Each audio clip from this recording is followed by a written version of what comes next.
Hi అండి. Welcome back to my channel. So, ఈరోజు బ్రేక్‌ఫాస్ట్‌లోకి upma prepare చేస్తున్నాను. సో, చాలా డేస్ అయింది ప్రిపేర్ చేయక. అందుకే ఈరోజు ప్రిపేర్ చేయాలి అనుకుంటున్నాను.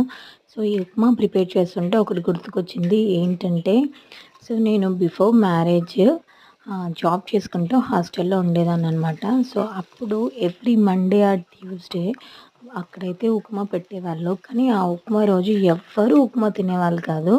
సో, ఎందుకంటే యాక్చువల్లీ నాకు ఉప్మా అంటే చాలా ఇష్టం.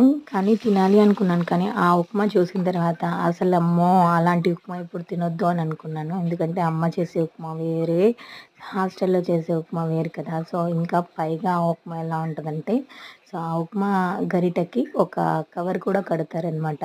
సో, అది లూజ్‌గా ఉంటది. దానిపైన ఏదో పొడేసుకొని తినాలి అంట. సో, అలాంటివి కొత్తవి ట్రై చేయడం నా వల్ల కాదు అనేసి నేనైతే స్కిప్ చేసేదాన్ని. సో, మీలో ఎంతమంది ఇలా